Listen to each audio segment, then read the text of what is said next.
Good afternoon students. As we all know that के हमारे देश में कोविड-19 जिसको कोरोना वायरस बोला गया है, उसकी वजह से पूरा देश हमारा क्या पूरा वर्ल्ड लॉकडाउन की स्थिति में है। तो हमें अपना खुद से ही ध्यान रखना है। और जैसे कि आपको पता है कि लॉकडाउन के चलते हर चीज़ बंद है। आज हमारे स्कूल, कॉलेजेस, यूनिवर्सिटीज़, हमारी इंडस्ट्रीज़, फैक्ट्रीज़ सब कुछ बंद है। तो इसी चीज़ को ध्यान में रखते हुए हमारी गवर्नमेंट ने ये बोला है कि सभी स्कूल्स, सभी यूनिवर्सिटीज़ जो हैं वो अपने बच्चों का जो फ्यूचर है, बच्चों की पढ़ाई जो है वो वेस्ट ना जाए।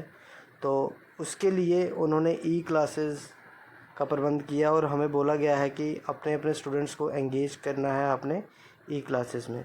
तो होप सो कि जितना हो सके हम ई क्लासेस में पढ़ेंगे और उसको एंजॉय करेंगे और साथ ही साथ जो असेसमेंट दिया जाता है उसको भी करेंगे। सो आज का जो हमारा टॉपिक है दैट इज़ हमारा unit 2 communication at work place, जो कि हमारा मीडिया एंटरटेनमेंट हमारा सब्जेक्ट है, उससे रिलेटेड है। So this is the introduction part of our second unit communication. तो इंट्रोडक्शन में हमें बेसिकली यही बताना होता है कि हमने क्या पढ़ना है, उसमें क्या क्या चीज़ें आनी हैं। तो जैसा कि यहाँ बताया गया, importance of written and oral communication skills for providing customer care and also learn the essence of good written and oral communication skills. हमने इसमें बेसिकली जो पढ़ना है वो पढ़ना है कि रिटन कम्युनिकेशन और ओरल कम्युनिकेशन स्किल्स जो हैं वो किस तरह हमारी डे टू डे लाइफ में भी यूज़ होती हैं, या फिर अगर कहीं पे हम एक कस्टमर केयर की हैसियत से कहीं काम कर रहे हैं, वहाँ पे हमारा ये वाली जो कम्युनिकेशन है रिटन प्लस ओरल वो किस तरह काम आएगी। उसके बाद हमने इसमें ये भी सीखना है कि गुड रिटन कम्युनिकेशन स्किल्स हम कैसे कर सकते हैं अपने आप में डेवलप, और ओरल कम्युनिकेशन स्किल्स को कैसे डेवलप किया जा सकता है। क्योंकि हमें पता है हर सिनेरियो में हमारा बात करने का तरीका जो होता है वो अलग होता है। जैसे घरों में आपका बात करने का तरीका अलग होगा, स्कूल में बात करने का तरीका अलग होगा, कहीं पे आप शादी फंक्शन में जाओगे वहाँ पे आपका अलग तरीका होगा। तो इसलिए हमने अपनी स्किल्स को कैसे मेंटेन रखना है in the form of oral और in the form of written communication. So this is our introduction part. Now let's move to second.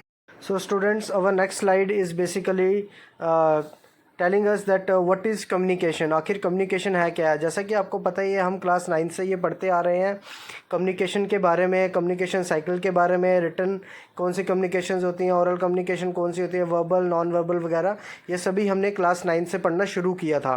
तो आज ये हमारा क्लास 12th में पहुँचते पहुँचते ये एक वास्ट सब्जेक्ट बन गया है, एक वास्ट हमें इन चीज़ों का, क्योंकि पिछले हमारा बेस अगर अच्छा क्लियर होगा तो हम आगे उसको अच्छे से समझ सकते हैं। तो आई होप कि तो आपने पीछे अच्छा होमवर्क किया होगा, तो मुझे बताने में कोई प्रॉब्लम नहीं आएगी। तो यहाँ पे फर्स्ट आती है व्हाट इज़ कम्युनिकेशन। हमें अगर लेमैन भाषा में बात करें, अगर लेमैन एक डेफिनेशन या फिर लेमैन तरीके से बात की जाए तो बोलते हैं बातचीत। कम्युनिकेशन इज़ बेसिकली आप बोलते हो बातचीत। जब दो इंसान एक दूसरे के साथ बातचीत करते हैं तो उसे कम्युनिकेशन कहते हैं।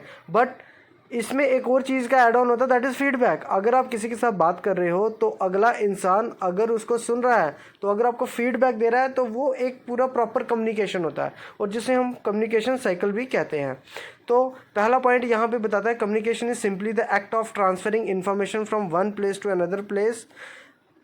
Another place through this is a simple definition. तो सिंपल डेफिनेशन यही है इसकी कि कम्युनिकेशन एक ऐसी चीज़ है जिसमें क्या होता है, एक ऐसी प्रोसेस है जिसमें एक इंसान अपनी बात को दूसरी जगह पहुंचाता है थ्रू ए प्रॉपर मीडियम।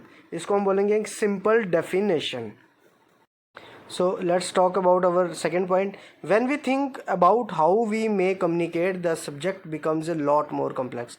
जब हम ये सोचते हैं कि हम कैसे कम्युनिकेट करेंगे, तो यही हमारा एक सब्जेक्ट जो कम्युनिकेशन है ये एक बहुत ही कम्प्लेक्स सब्जेक्ट बन जाता है। Now थर्ड पॉइंट में कहता है there are various categories of communication and more than one में occur at any point of time. किसी भी वक्त, किसी भी समय क्या है कि हमारे पास, हमें पता है कि हमारे पास डिफरेंट मोड्स ऑफ कम्युनिकेशन है, डिफरेंट कैटेगरीज ऑफ कम्युनिकेशन है, जिसकी जैसे कि रिटन हो गया, ओरल हो गया बोल के, वर्बल हो गया, नॉन वर्बल हो गया। कुछ ऐसे कम्युनिकेशन है जो किसी भी पॉइंट पे हम यूज़ करते हैं, जैसे जेस्चर हो गया, किसी को इशारे से समझाना, किसी को लिख के समझाना, किसी को बोल के, ठीक है। तो ये क्या है कि हमारी कुछ कैटेगरीज़ हैं जो हम आगे अपनी आने वाली स्लाइड में पढ़ेंगे। तो अभी तक आपको ये पता चल गया होगा कि व्हाट इज़ कम्युनिकेशन, कम्युनिकेशन क्या होता है, किस लिए यूज़ होता है, रोल क्या है कम्युनिकेशन का हमारी लाइफ में। Now let's move to our next slide. जैसा कि आप देख रहे हैं कि नेक्स्ट स्लाइड हमारी आ चुकी है, जिसमें बताया गया है categories of communication. Categories of communication basically होता है हमारे पास कितने टाइप की कम्युनिकेशंस होती हैं। जैसे कि फर्स्ट यहाँ पे है स्पोकन और वर्बल कम्युनिकेशन। स्पोकन से ही आप समझ गए होंगे कि स्पोकन एक ऐसी कम्युनिकेशन है, या वर्बल, इसको वर्बल कम्युनिकेशन भी बोलते हैं। ये एक ऐसी कम्युनिकेशन है जिसमें क्या किया जाता है, सिर्फ बोल के बताया जाता है, बोल के, लिपसिंग करके, मुंह से बोल के आप अपनी बात को रख सकते हैं आगे और दूसरे की बात को सुन सकते हैं थ्रू ईयर्स।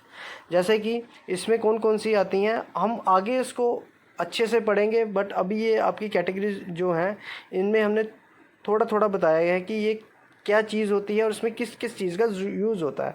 स्पोकन कम्युनिकेशन हमारी एक ऐसी कम्युनिकेशन है जिसमें हम क्या करते हैं, फेस टू फेस, मतलब कि आमने सामने अगर बात करनी हो उसको स्पोकन कम्युनिकेशन कहते हैं, वर्बल कम्युनिकेशन कहते हैं। टेलीफोन के थ्रू जब आप बात करते हो किसी के साथ उसको स्पोकन कम्युनिकेशन कहते हैं। रेडियो जब आप सुनते हो या टेलीविज़न जब आप देखते हो तो उसको भी एक स्पोकन कम्युनिकेशन बोला जाता है। और अदर मीडिया आप यूज़ करते हो बात करने के लिए तो उसे भी क्या बोला जाता है, स्पोकन कम्युनिकेशन या वर्बल कम्युनिकेशन। अब इसी के अपोजिट होता है non verbal communication. Non verbal communication कौन से होते हैं, जिसमें क्या होता है, body language, gestures and how we dress.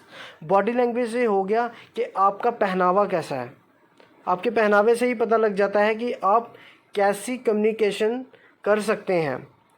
दूसरा जेस्चर, जेस्चर हो गया आपके इशारे, जैसे कई बार क्या होता है लोग हाथ से समझाते हैं, ठीक है, आईब्रोज से समझाते हैं, आंख से समझाते हैं, इशारों से समझाते हैं, तो उसे बोलते हैं जेस्चर। तो जेस्चर से कैसे एक दूसरे के साथ बात की जाती है, that is called as non verbal communication. और तीसरा हमारा है वो है रिटन कम्युनिकेशन। रिटन कम्युनिकेशन आपको पता ही है, रिटन हो गया लिखना। अब जो आप किसी के साथ बात करते हैं या किसी के साथ कम्युनिकेट करते हैं through written form, that is known as your written communication. जैसे आपने प्रिंसिपल सर को अपनी छुट्टी के लिए बोलना है तो कैसे करेंगे आप, एक उनको एप्लीकेशन लिखेंगे, तो that is a form of written communication. Now other is emails. जब आपने कहीं पे ईमेल करनी है, किसी को फ़ोटोज़ भेजने हैं, तो आप क्या करते हैं, गूगल पे जाते हैं, अपना जीमेल में जाते हैं, अपना अकाउंट खोलते हैं और अगले बंदे का एड्रेस लेके उसको ईमेल कर देते हैं। That is also a form of written communication. Written communication वो कम्युनिकेशन होती है जहाँ पे लिख के आप अपना कम्युनिकेट कर सकते हैं। और बुक्स हो गई जैसे आपकी, that is a well form of written communication. अगर बुक्स नहीं होती तो हम कैसे पढ़ते। चौथा मैगजीन्स हो गई। पांचवा था इंटरनेट और अदर मीडिया, जैसे आज के टाइम पे आप ले लीजिए आपका व्हाट्सएप, हमारा व्हाट्सएप, हमने वहाँ पे ग्रुप्स बनाए हैं, ई लेक्चर की क्लासेस लग रही हैं, तो that is a form of written communication. जो भी हम उसमें लिखते हैं तो अगले बंदे को जब मैसेज आता है वो जब पढ़ता है, that is A communication between two persons. जैसे आप कोई मैसेज लिखते हो ग्रुप में, मुझे मिलता है, बट मीडियम क्या यूज़ हुआ उसमें, मीडियम यूज़ हुआ इंटरनेट और हमारा फ़ोन और plus social media, social platform, that is your WhatsApp, Twitter, Facebook, Instagram, what ever it is, जो आप यूज़ करते हैं कम्युनिकेशन में। अगला जो हमारा है दैट इज़ विजुअलाइजेशन। विजुअलाइजेशन एक ऐसी चीज़ है, एक ऐसा फॉर्म ऑफ कम्युनिकेशन है, एक ऐसी कैटेगरी ऑफ कम्युनिकेशन है जिसमें आप यूज़ करते हो किसी को कम्युनिकेट करने के लिए ग्राफ्स, जैसे आपके मैथ्स में भी होगा ग्राफ, चार्ट्स का यूज़ करते हो, चार्ट से हम बताते हैं ये एरो यहाँ जाता है उसके लिए, और उसके बाद मैप्स का यूज़ होता है, लोगोज़ का यूज़ होता है। तो these are some forms of virtualisation communication. Now thank you students, hope आपने आज का जो लेक्चर है वो एंजॉय किया होगा। और जो जो आपको बताया जाता है please write down on your notebook और दोबारा से मुझे फीडबैक दीजिए उसमें ग्रुप में कि आपने काम वगैरह अपना जो होमवर्क है वो किया है या नहीं किया है। Okay students, thank you and have a nice day and stay home.